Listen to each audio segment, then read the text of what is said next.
جا رکھ دے، یہ کیوں چھوڑے جا رہی ہے؟ یہ بھی لے جا، تیرے کلیجے میں ٹھنڈک پڑ جائے۔ کر دے ختم آج ہی سارا راشن۔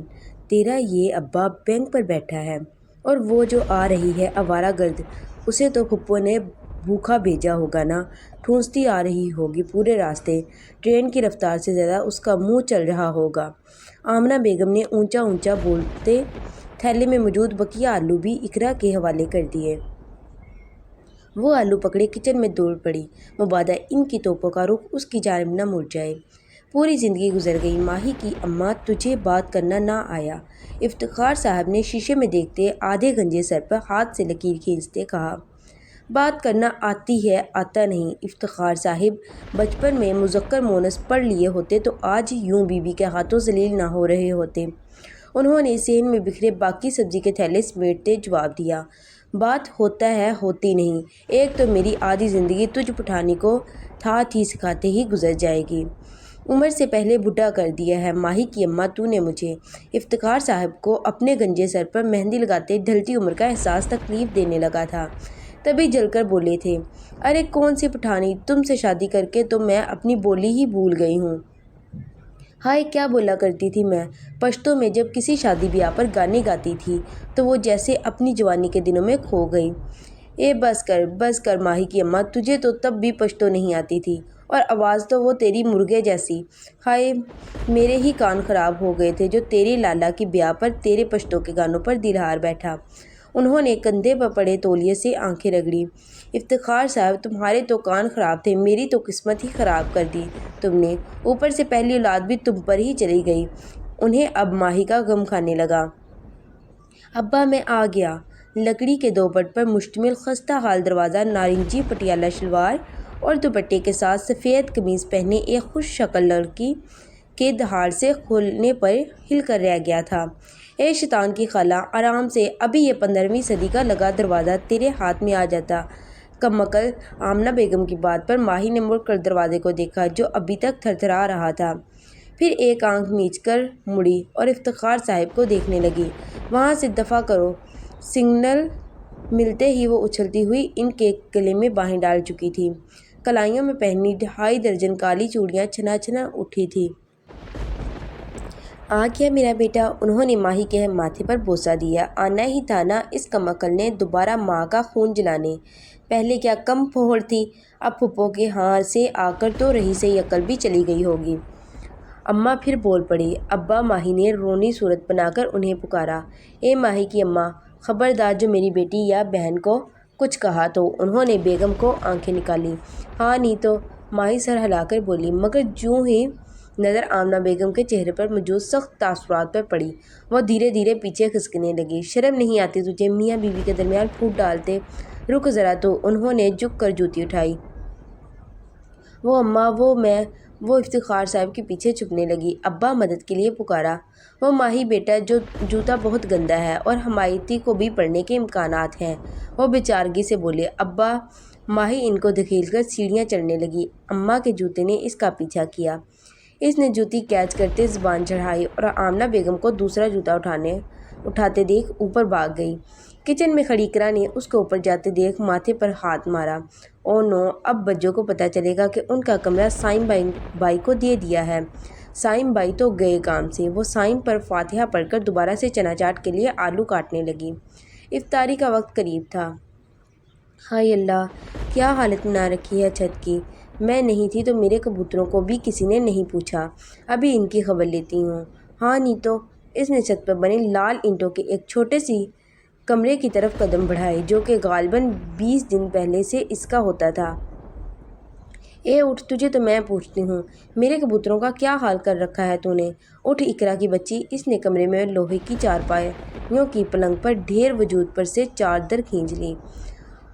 اس کے چادر کھینچنے پر بغیر قمیض کے سفید شلوار پہنے غافل وجود ہوش میں آیا تھا۔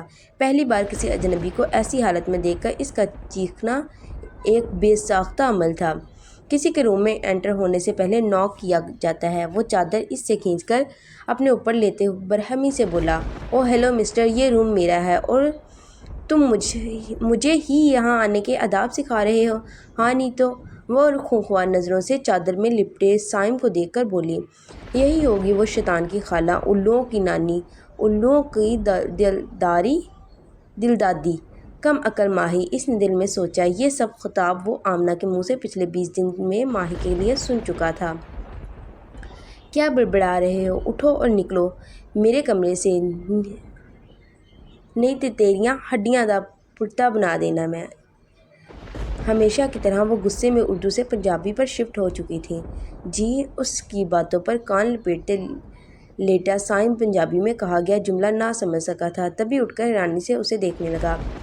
اس کے اٹھنے سے چادر ڈھلک چکی تھی۔ اف! ماہی نے اس کی جانب سے رخ موڑ لیا۔ قمیض اٹھاؤ اپنی اور نکلو میرے کمرے سے۔ آیا بڑا سلمان خان، ماہی منہ موڑے ہی تڑپ کر بولی تھی۔ تم چلی جاؤ یہاں کمرے سے، آئی بڑی ہیروئن بننے۔ وہ بھی جواباً اسی کے انداز میں بولتا قمیض پہننے لگا۔ نکلو اب۔ ماہی نے باہر کی جانب اشارہ کیا۔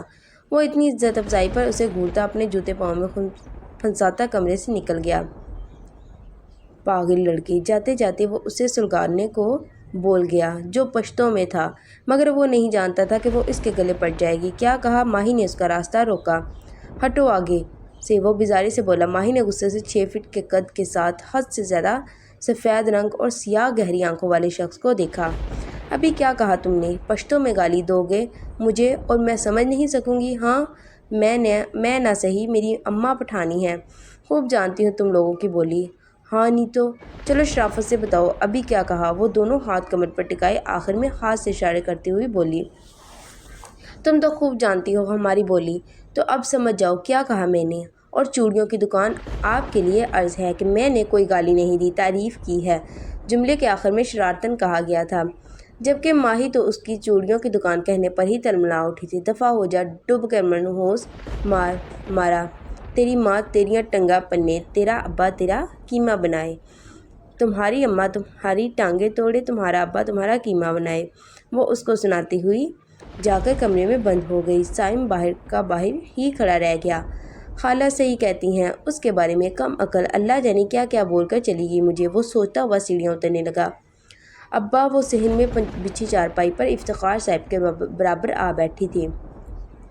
ہاں، انہوں نے بڑا سا نوالہ منہ میں ڈالتے جواب دیا۔ ابا، یہ اماں کا بھتیجا کیوں آیا ہے؟ میں بتا رہی ہوں، میں اپنے کمرے میں سوؤں گی، یہ جہاں مرضی جائے۔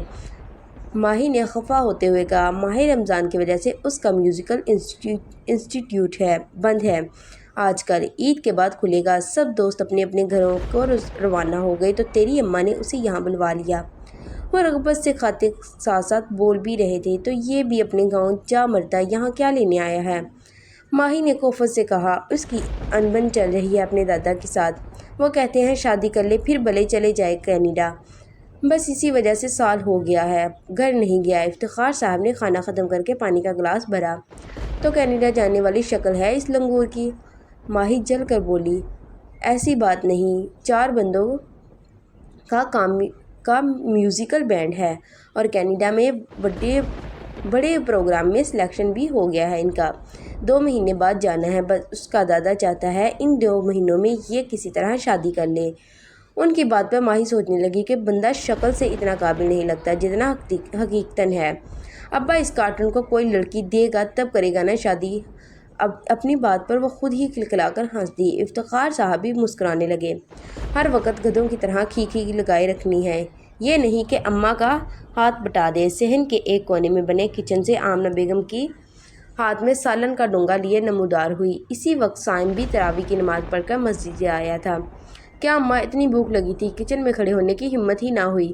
ماہی نے سائم کے سامنے اتنی عزت ملنے پر خوشیانی سی ہو کر کہا۔ بھوک لگی تھی؟ تیرا کون سا روزہ تھا؟ افطاری میں چاٹ پکوڑے چٹ کر کے بھی تیرا یہ کنواں نہیں بھرا؟ اماں نے تو آج حد ہی کر دی۔ اس پر سائم کی دل جلا دینے والی مسکراہٹ۔ نہیں کھانا مجھے، ایک وقت کی روٹی کے لیے ساسوں والے طعنے سنو، اس سے بہتر ہے بندہ بھوکا رہ لے۔ وہ روحانسا لہجے میں بولتی چارپائی سے نیچے اترنے لگی۔ میرے بیٹے کو خفا کر کے آ گیا تجھے سکون؟ افتخار صاحب نے انہیں گھوری دی اور ماہی کو منانے چل دیا۔ ان پنجابیوں سے بڑھ کر کوئی ڈرامے باز نہیں دیکھا آج تک۔ آمنہ بیگم نے بڑبڑاتے ہوئے سائم کی پلیٹ میں سالن نکالا۔ شکریہ، ٹر کی مشین گئی، اب سکون سے کھانا تو کھا سکوں گا۔ سائم نے شکر ادا کرتے کھانا شروع کیا۔ ابا میں بتا رہی ہوں میرا کمرہ ہے اور یہاں میرے سوا کوئی نہیں رہ سکتا۔ وہ رات کے 10:30 بجے کمر کے گرد دوپٹہ باندھے جھاڑو ہاتھ میں لیے رگڑ رگڑ کر اپنا کمرہ دھو رہی تھی۔ بقول اس کے صائم نے اس کے کمرے کو رہنے کے قابل نہیں چھوڑا۔ ارے ماہی بیٹا 10 دن کا مہمان ہے، چلا جائے گا، چل میرا بچہ تو نیچے اقرا کے کمرے میں سو جائے، افتخار صاحب نے پیار سے پچکارتے ہوئے کہا۔ ابا مہمان 2 دن کا ہوتا ہے، تیسرے دن وہ مہمان نہیں رہتا، اسے کہیں صحن میں سو جائے۔ ماہی نے ادائے بے نیازی سے کہتے کمر کے گرد لپٹا دوپٹہ کھولا اور موڑے اٹھا کر اندر لے جانے لگی۔ اسے اپنے کمرے اور کبوتروں سے عشق تھا، ان پر کوئی سمجھوتا نہیں۔ ماہی کے ابا دیکھ لیا، اس بدتمیز نافرمان اولاد نے کچرا ڈلوا دیا میرے سر میں، مہمان کی عزت نہیں کرنا آتی اس کمعقل کو۔ آمنہ بیگم ابھی اوپر آئی تھی اور آتے ساتھ ہی شروع ہو گئی تھی۔ ماہی نے کان لپیٹ لیا اور جلدی جلدی ہاتھ چلاتی اپنی کمرہ درست کرنے لگی۔ چھوٹا سا شیشہ، کھجور کے پتوں کی چٹائی، لکڑی کا میز، چھوٹے چھوٹے ستارے، آرٹیفیشل چڑیا، طوطے، کوے، جانے کیا کیا الابلا اس نے اپنے کمرے میں جمع کر رکھی تھی۔ آخر کو تھک ہار کر آمنہ بیگم نے صائم کو نیچے صحن میں ہی بستر لگا دیا، خود اقرا کے کمرے میں سو گئی۔ اف، یہ اتنی جلدی ختم ہو گئے۔ گپ اندھیرے کیے سامنے ڈبے نما چھوٹی سی ٹی وی پر پنجابی فلم چوڑیاں دیکھتے اس نے کوفت سے کہا۔ سنیکس ختم ہو چکے تھے جو اس نے ٹرین میں خریدے تھے۔ وہ دبے پاؤں نیچے صحن میں آئی، سوچا کچن میں کچھ کھانے کو مل جائے گا۔ اف، یہ منحوس مارا کیا کر رہا ہے آدھی رات کو جاگ کر؟ وہ بے چینی سے ٹہلتے بارے باری منہ پر ہاتھ پھیرتے صائم کو نظر انداز کر کے کچن میں چل دی۔ ہائے اللہ، یہاں بھی کچھ نہیں ہے۔ ماہی آج تو بھوکی ہی سو مرے گی۔ اس نے خالی پتیلیاں الٹ پلٹ کر دیکھی۔ ماہی، اس کو اپنی پشت پر صائم کی آواز آئی۔ ایک اس کی کمی تھی۔ ماہی کا حلق تک کڑوا ہو گیا، جبراً مسکراتے وہ پلٹی۔ جی فرمائیں، کھا جانے والے انداز میں کہا گیا، مگر نظر جوں اس کے چہرے پر پڑی ماہی کی فوراً نما ہنسی چھوٹ گئی۔ لال ٹماٹر؟ صائم کے سرخ چھوٹے چھوٹے دانے سے بھرے چہرے کو دیکھ کر کہا گیا۔ پلیز کوئی ٹیوب وغیرہ لا دیں، صحن میں اتنے مچھر ہیں، کاٹ کاٹ کے برا حشر کر دیا ہے۔ وہ اس کا مذاق اڑانے والا نظر انداز کر کے منتی لہجے میں بولا۔ اس کا پورا چہرہ جل رہا تھا۔ رکو لاتی ہوں۔ اسے آخرکار ترس آ ہی گیا۔ یہ لو۔ 10 منٹ بعد کہیں جا کر وہ مرہم لائی تھی۔ صائم کو تو لگا ٹرکھا کر چلی گئی۔ شکریہ، وہ مجبوراً بولا، ورنہ دل تو چاہ رہا تھا یہی ٹیوب اس کے منہ پر دے مارے۔ ایسے مت لگانا، پہلے منہ دھو لو۔ ماہی کو اب واقعی ہی اس کی فکر ہونے لگی تھی۔ اس کا پورا چہرہ سوج گیا تھا۔ وہ چلا گیا تو ماہی اپنے کمرے میں گئی، سارا پھیلاوا سمیٹا، فلم بند کی اور پھر صحن میں آ گئی جہاں وہ بے چین سا بیٹھا تھا۔ تم اوپر کمرے میں سو جاؤ۔ ماہی اس کی چارپائی سے سرہانا اور چادر اٹھاتے بولی۔ اب اس کا رخ اقرا کے کمرے کی جانب تھا جو بالکل سیدھ میں تھا۔ شکریہ۔ اس کے آگے بڑھتے قدم صائم کی آواز پر تھم گئے، مگر وہ پلٹی نہیں تھی۔ پھر اس نے محسوس کیا وہ چلا گیا۔ پیچھے مڑ کے دیکھا، وہ چھت کی سیڑھیاں چڑھ رہا تھا۔ اسے اپنے کمرے کی عادت تھی۔ آج کی پوری رات اس کی کروٹیں بدلتے گزری تھی۔ یہ تھی ماہی کی کسی اجنبی کے لیے پہلی قربانی۔ ابا اماں کو دیکھ، مان کے ہی نہیں دے رہے۔ ماہی نے منہ بسورتے باپ کو دیکھا۔ اس کی سنتا کون ہے؟ تو کر لے نوکری، تیرا ابا تجھے اجازت دیتا ہے۔ وہ چوڑے ہوتے اس کا سر تپاتے بولے۔ ہاں کر لے نوکری، اور باپ کو کھلا کما کر۔ بس یہی ایک کسر رہ گئی تھی، وہ بھی پوری کر دو تم باپ بیٹی، آمنہ بیگم نے مٹر نکالتے کہا۔ ماہی نے اس کے سامنے والی چارپائی پر بیٹھی تھی جبکہ افتخار صاحب کھڑے تھے۔ تم پٹھانوں کو کیا پتہ نوکری کیا ہوتی ہے، کمائی کیا ہوتی ہے؟ افتخار صاحب نے رومال جھاڑ کر کندھے پر ڈالا۔ ہم پٹھان ہیں اور پٹھان بہت غیرت مند ہوتے ہیں۔ کچرا اٹھا لیں گے، موچی بن جائیں گے، ریڑھی لگا لیں گے، دودھ بیچ لیں گے، مگر بیٹی کی کمائی نہیں کھائیں گے۔ اماں بھی کسی صحافی کی طرح بول لی تھی۔ تم لوگ بس ریڑھیاں لگا سکتے ہو، دودھ بیچ سکتے ہو، میری بیٹی تو افسرنی بنے گی۔ افتخار صاحب نے گردن اکڑا کر کہا۔ ہاں بنے گی، 12ویں فیل بنے گی افسرنی۔ اماں بھی کہاں ہار ماننے والی تھی۔ نہیں، تجھے کیا تکلیف ہے میری دھی سے؟ ابا کو ان کا انداز سخت گرا گزرا تھا۔ اس نکمی کو مل ہی نہ جائے کہیں نوکری۔ انہوں نے بات سمیٹتے مٹروں کی ٹوکری اٹھائی اور کچن میں چل دی۔ ابا، ماہی نے رونے صورت بنا کر کہا، ضرور ملے گی نوکری میری دھی کو، میں ابھی پتہ کرواتا ہوں۔ افتخار صاحب اسے تسلیاں دیتے باہر نکل گئے۔ اپنے کچھ دوستوں اور محلے والوں سے کسی لڑکی کے لیے مناسب نوکری کی تلاش میں بہت پتہ کروایا ہے میری بچی، مگر اسکول میں کچی پریپ نرسری جماعت کو پڑھانے کے سوا اور کوئی نوکری نہیں مل سکے گی۔ ابا نے آخرکار اسے حقیقت بتا ہی دی۔ یہ ساری اماں کی بددعاؤں کا نتیجہ ہے۔ یہی چاہتی تھی کہ نہ ملے نوکری مجھے، ماہی نے روتے ہوئے کہا۔ اب بس کر، کیا مگر مچھ کی طرح آنسو بہا رہی ہے؟ اماں نے اسے ٹوکا۔ کیا ہوا، خیریت؟ صائم نے بھی خالہ کی برابر نشست سنبھالتے ماہی کے آنسوؤں کی وجہ دریافت کی۔ جہاں یہ شیطان کی خالہ ہو وہاں سکون کہاں، آمنہ بیگم نے جواب دیا۔ ماہی پیر پٹکتی چلی گئی۔ صائم نے سوالیہ نظروں سے خالو کو دیکھا۔ بیٹا، نوکری کا شوق چڑھا ہوا ہے میری بیٹی کو، مگر اسکول کے علاوہ کہیں اور نوکری نہیں مل رہی، اور اسکول کی کچی جماعت کے بچوں کو یہ پڑھانا نہیں چاہتی۔ افتخار صاحب نے تفصیلاً بتایا۔ صدا کی کاہل اور سست ہے، محنت والا کام کہاں ہوتا ہے اس سے؟ اماں پھر بولی تو افتخار صاحب نے گھور کر دیکھا۔ ارے خالو، آپ پریشان نہ ہو، میں کچھ کرتا ہوں۔ ماہی کو اگر ٹائپنگ اور مائکروسافٹ آفس پر کام کرنا آتا ہے تو یہ ہمارا انسٹیٹیوٹ جوائن کر سکتی ہے۔ صائم نے کھلے دل سے آفر کی۔ آخر کو وہ 3 راتوں سے ماہی کا کمرہ اس کی موجودگی میں استعمال کر رہا تھا۔ کچھ تو اس کا بھی فرض تھا۔ نہ صائم بیٹا، نہ تم تو رہنے دو، یہ نیکی کرنے کو جانتا نہیں ہے تو۔ اس شیطان کی خالہ کو ستیہ ناس مار دے گی تیرے آفس کا۔ آمنہ بیگم بے ساختہ بول اٹھی۔ خالہ کچھ نہیں کرتی وہ، صائم نے ہنستے ہوئے کہا۔ وہی تو کہہ رہی ہوں، کچھ بھی نہیں کرتی وہ۔ انہوں نے اپنا سر پیٹ لیا۔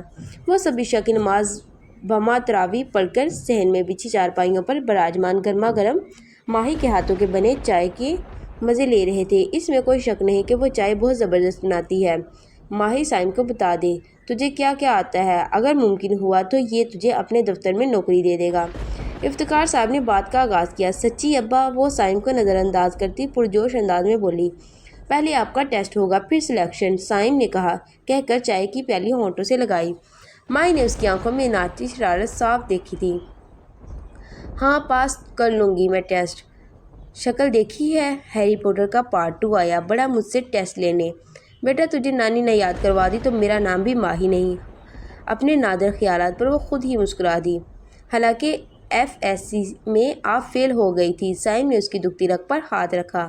اوہ ہیلو، کوئی فیل شیل نہیں ہوئی تھی میں۔ اچھا خاصا فزکس کا پرچہ کیا تھا، مگر منحوس چیکر کا اپنی بیوی سے پھڈا ہو گیا، جس کا غصہ اس نے میرے نمبر کاٹ کر نکالا۔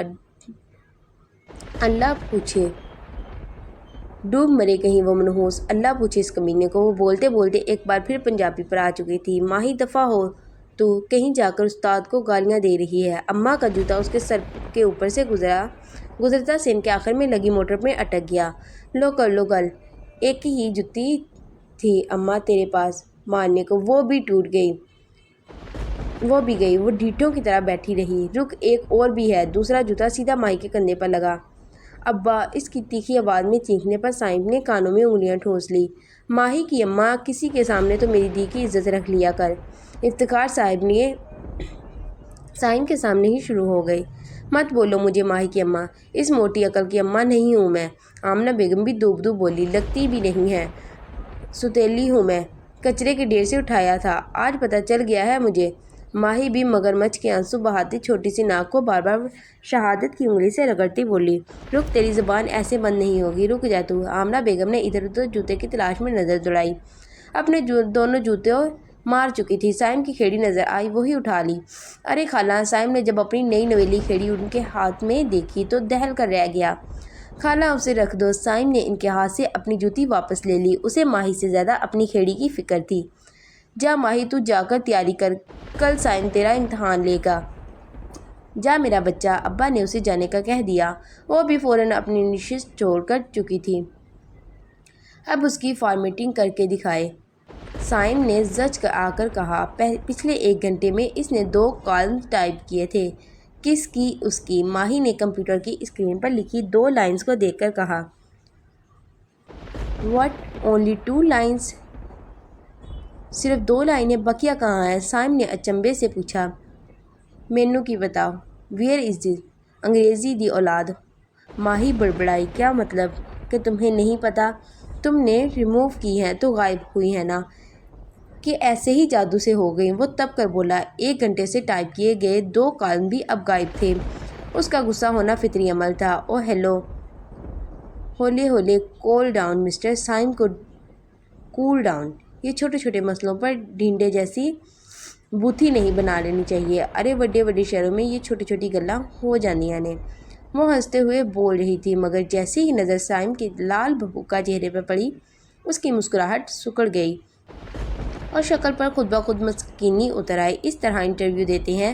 سائم نے خوشمگی نظروں سے گھورتے ہوئے کہا۔ نہیں، سر نیچے اور ٹانگیں اوپر کر کے، ماہی نے جل کر کہا۔ سائم سر پکڑ کر اس کے برابر والی کرسی پر بیٹھ گیا۔ بھاڑ میں جائے نوکری، روزے کے ساتھ 1 گھنٹے سے تمہیں ٹیسٹ دے رہی ہوں اور تمہارے ہیں کہ لڑکیوں کی طرح نخرے ہی ختم نہیں ہو رہے۔ جا وجا ماہی نے آج تک کسی کے نخرے نہیں اٹھائے، بھلا وہ اس کا ہونے والا باس ہی کیوں نہ ہو۔ ہاں نہیں تو۔ وہ ماؤس پٹکتی کمرے سے نکل گئی۔ سائم بھی دل میں خسکم جہاں پاک کا نعرہ لگاتے ہوئے بیڈ پر ڈھیر ہو گیا۔ ابھی اس نے 1 سیکنڈ سکون آنکھیں موندی تھی کہ اٹھو، نکلو میرے کمرے سے۔ غصے میں تو بھول ہی گئی تھی کہ کمرے سے مجھے نہیں تمہیں جانا چاہیے۔ اب ٹکر ٹکر کیا دیکھ رہے ہو، جاؤ۔ وہ ہر لحاظ مروت بالائے طاق رکھ کر بولی، you are fail and not eligible to join my institute. تم فیل ہو اور میرے ادارے میں کام کرنے کے اہل نہیں ہو۔ سائم انگلی اٹھا کر کہتا گھورتے ہوئے نکل گیا۔ جا بڑا آیا، فیل ہوگا تو، تیرا ماما، تیرا چچا، بلکہ پورا خاندان۔ وہ بڑبڑاتی ہوئی وہیں ڈھیر ہو گئی جہاں سے ابھی وہ اٹھ کر گیا تھا۔ ہاں، لال اینٹوں سے تعمیر یہ کچا پکا مکان ماہی کے بھاں بھاں کر کے رونے سے ہل کر رہ گیا تھا۔ گلی کے آخری سرے پر کھڑے بندے کو بھی پتہ چل رہا تھا کہ ماہی رو رہی ہے۔ بجو اپنا یہ ریڈیو بند کر لو، بس چیخے جا رہی ہو، ایک آنسو نہیں نکلا ابھی تک۔ اقرا نے دسترخوان پر افطاری کے لوازمات لگاتے کہا، بکواس بند کرو تم، کوئی نہیں چاہتا یہاں کہ میں افسرنی بنوں۔ ماہی نے ناک رگڑتے کہا، کیا ہوا میرے بیٹے کو، کیوں رو رہا ہے؟ اسی اثنا میں افتخار صاحب اور سائم بھی صحن میں بچھی چٹائی پر آ بیٹھے جہاں پہلے سے بیٹھی ماہی رونے کا شغل فرما رہی تھی۔ ابا اماں کے بھتیجے نے مجھے نوکری دینے سے انکار کر دیا۔ آنسوؤں کی دھند کے باعث اسے سامنے بیٹھا سائم نظر آیا۔ ایسا ہے سائم بیٹا؟ افتخار صاحب نے مسکراتے ہوئے ہونٹ بیچے بیٹھے سائم سے دریافت کیا۔ ابا 101% ایسا ہی ہے، ماہی نے فٹ بولی تھی۔ سائم کو دیکھ کر بھی اس نے شکایت لگانے کا ارادہ ملتوی نہ کیا تھا۔ انکل ایکچولی یہ سیریس ہی نہیں ہے، مانا انہیں کام نہیں آتا، مگر یہ سیکھ تو سکتی ہیں نا۔ ان کے عدم توجہی کے باعث ہی میں نے انکار کیا۔ اگر یہ وعدہ کرتی ہیں کہ ان کے 3-4 دنوں میں کام سیکھ جائیں گی تو عید کے بعد سے ہی میرا انسٹیٹیوٹ جوائن کر لیں۔ اس نے انتہائی مہذب انداز میں بات کی۔ ماہی تو اس کے اتنی عزت سے آپ جناب کرنے پر ہی بل کھا کر رہ گئی۔ گناہ میسنا، ماہی نے دل میں اسے کوسا تھا۔ سائم بیٹا، میں نے تو پہلے ہی کہا تھا، اس نالائق پھوہڑ سے کچھ نہیں ہونے والا، تیرا بھی وقت برباد کرے گی۔ ارے شیطان کی خالہ ہے، تیرے دفتر کا ستیہ ناش مار دے گی۔ ابھی بھی وقت ہے، سوچ لے۔ آمنہ بیگم نے کچن سے ہی اونچا اونچا بولنا شروع کر دیا۔ افتخار صاحب نے پہلو بدلا۔ سائم نے دل جلانے والی مسکراہٹ ماہی کی جانب اچھالی، جیسے اس نے کیچ کر کے کچرے میں پھینک دیا۔ کوئی بات نہیں خالہ، آپ اتنی اچھی ہیں، آپ لوگوں نے اتنا خیال رکھا ہے پورا مہینہ میرا، کچھ تو میرا بھی فرض بنتا ہے نا۔ وہ بھی جواباً چلا کر بولا تھا، ایک اس کی بکواس بند نہیں ہو رہی، اوپر سے یہ مولوی اذان نہیں دے رہا، یا اللہ رحم فرما۔ ماہی نے پکوڑوں سے بھری پلیٹ میں ٹرے سے 2 اور پکوڑے اٹھاتے سوچا، رکھ واپس رکھ، تیرے ابا نے لینے ہیں۔ سائم کی بھی پلیٹ خالی ہے اور تو ہے کہ اپنی پلیٹ میں ٹھونسے جا رہی ہے۔ اماں نے اس کے ہاتھ پر چمٹا مارا۔ ماہی نے بلبلا کر پکوڑے رکھ دیے۔ کوئی بات نہیں خالہ، لے لینے دے، بیچاری نے اتنے دنوں میں بعد روزہ رکھا ہے۔ سائم نے آگ میں گھی ڈالا۔ ماہی نے کچھ کہنے کو منہ کھولا ہی تھا کہ اللہ اکبر کی صدائیں بلند ہو گئیں۔ کھلے منہ سے کچھ باہر تو نہ نکلا، مگر کھجور فوراً اندر گئی تھی۔ آمنہ بیگم نے اس کی بے صبرے پن پر گھوری دی۔ سائم بھی مسکرا دیا، مگر ماہی اپنی پلیٹ پر ٹوٹ چکی تھی۔ ادھر کلک کریں، ماہی نے اچھے شاگردوں کی طرح اس کا کہا مانا۔ چلے اب یہاں پر ایرو لگائیں۔ سائم نے پھر ہدایت دی۔ کیسے لگاؤں؟ ماہی نے ہونک پن کا مظاہرہ کیا۔ ہاتھ سے، وہ چڑھ کر بولا۔ ہاتھ سے کیسے؟ معصومیت کے اگلے پچھلے تمام ریکارڈ توڑ کر سوال داغا۔ اے میرے خدا، کہاں پھنس گیا؟ سائم رو دینے کو تھا۔ بتائیں نا، آج وہ اچھی شاگرد بننے کی ہر ممکن کوشش کر رہی تھی۔ یہاں سے سمبل انسرٹ کرو۔ وہ کمپیوٹر کے آگے کرسی پر بیٹھی تھی، سائم بھی اس کے ساتھ والی کرسی پر براجمان اسے ورڈ پر کام کرنا سکھا رہا تھا۔ یہاں سے ماہی نے اس کی بتائی ہوئی جگہ پر کرسر گھماتے ہوئے کہا، نہیں چھت پر، کب سے بکواس کر رہا ہوں، یہاں سے یہاں پھر پوچھ رہی ہو کہاں سے؟ سائم غصے سے بولا، مجھے بکواس سمجھ نہیں آتی، ماہی نے تڑک کر کہا، حالانکہ ہر وقت کرتی رہتی ہو۔ وہ بھی دوب دو بولا تھا، میں جو مرضی کروں، تم کون ہوتے ہو بولنے والے؟ ماہی کا میٹر گھوم چکا تھا، تمہارا ہونے والا باس۔ سائم نے دونوں ہاتھوں کی انگلیوں میں ایک دوسرے میں پھنسا کر ان پر سر رکھتے کرسی کے پشت سے ٹیک لگائی۔ اللہ پوچھے تمہیں، ماہی نے تلملا کر کہتے دوبارہ کام جاری کیا۔ اللہ تو سب سے پوچھے گا، اور جو تم نے اتنے روزے چھوڑے ہیں تم سے تو سب سے زیادہ پوچھے گا۔ سائم نے ہنستے ہوئے اس کے کوفت زدہ چہرے کو نظروں کی گرفت میں لیا۔ ماہی دفع کرنے دے اسے بک بک، تو اپنا کام کر، ابھی بس نوکری چاہیے، بعد میں گن گن کر بدلے لوں گی۔ وہ دل میں ہی خود کو تسلیاں دیتی اب ڈاکیومنٹ سیو کر رہی تھی۔ بالآخر اس نے پہلا ورڈ ڈاکیومنٹ کمپلیٹ کر ہی لیا تھا۔ ماہی تمہیں میں نے پریزنٹیشن کو دی تھی؟ سائم نے اس سے دوسری بار پوچھا، مگر وہ نظر انداز کرتی اپنا عید کا جوڑا طے کرنے لگی۔ صحن میں سبھی جمع تھے، ماہی، اقرا اور آمنہ بیگم ابھی بازار سے لوٹی تھی۔ اے شیطان کی خالہ، تجھ سے کچھ پوچھ رہا ہے بچہ بیچارہ، اماں نے ناگواری سے کہا۔ پہلی بات تو یہ کہ اماں یہ بیچارہ نہیں ہے، اور دوسری بات اچھا خاصا لنگور ہے، بچہ کہاں سے دکھ رہا ہے آپ کو؟ ماہی نے عید کے لیے خریدا سوٹ پٹکتے کہا، رک جا تو۔ اماں نے ہمیشہ کی طرح جوتے کے لیے نظر دوڑائی۔ یہ رہا، مجھے پتا تھا ابھی مجھے پڑنے والی ہے۔ ماہی نے اماں کا جوتا لہراتے فاتحانہ مسکراہٹ سجاتے کہا، کوئی بات نہیں خالہ، آپ یہ لے لیں۔ سائم نے ماہی کی نئی سینڈل ڈبے سے نکالتے کہا، اماں نہیں، ٹوٹ جائے گی۔ نہیں اماں، ماہی نے منت کرتے کہا۔ اب نہ وہ بھاگ سکتی تھی، نہ آگے بڑھ کر ان سے سینڈل پکڑ سکتی تھی۔ سائم کی بات سے خوشی کے مارے مزید پھیل گئی۔ اماں، میں نے کام کر لیا ہے سارا۔ سائم سر، آپ دیکھ لیں آ کر، میں نے صبح ہی کر لیا تھا۔ ماہی نے بے چارگی سے سائم کی طرف دیکھتے منتی لہجے میں کہا، چلے خالہ جانے دے، بچی ہے۔ سائم نے اس کی چھوٹی ہائٹ پر چوٹ کی۔ ماہی نے ضبط کیا، جا پہلے کام دکھا اپنا۔ سائم پتر کو پھر یہ اپنا گن سمیٹنا آ کر آمنہ بیگم نے سینڈل رکھتے کہا، یہ کیا ہے؟ یہ پریزنٹیشن ہے؟ سائم نے 2 سلائیڈ دیکھتے کہا، جن میں سے ایک ٹائٹل سلائیڈ تھی اور دوسری بلینک۔ مجھے تو پریزنٹیشن ہی لگ رہی ہے، البتہ تمہاری آنکھیں خراب ہیں تو میں کچھ نہیں کہہ سکتی۔ اماں کے سامنے سائم سر، اور اوپر آتے ہی تم۔ سائم نے گوڑی دی، ایکسل پر جو چارٹ بنانے کو دیا تھا وہ کہاں ہے؟ اس نے 2 دن پہلے کے دیے کام کے بارے میں دریافت کیا۔ وہ جو 2 دن پہلے دیا تھا؟ ماہی نے آنکھیں پھیلا کر وہ کو انگلی سے لمبا کھینچتے کہا، جی وہ۔ سائم بھی وہ کو لمبا کھینچتے وہ بولا، وہ تو کیا وہ تو، اس نے دانت پیستے کہا، وہ میں نے بنایا تھا مگر غلطی سے ڈیلیٹ ہو گیا۔ ہاں غلطی سے؟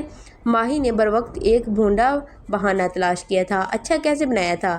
ٹیکسز پر کیا فارمولہ اپلائی کیا تھا؟ وہ بخشنے والا نہیں تھا۔ سائم سر، وہ دنیا جہاں کی مسکینیت خود پتاری کرتے بولی۔ فرمائیں۔ سائم اس کے پینترا بدلنے پر لٹ مار کر انداز میں بولا، وہ مجھے سمجھ نہیں آیا تھا۔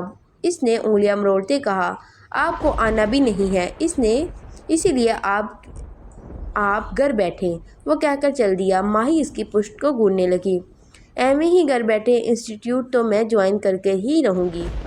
ماہی نے دل میں مصمم ارادہ کرتے کمپیوٹر کو شٹ ڈاؤن کر دیا۔ باقی آئندہ انشاءاللہ کل۔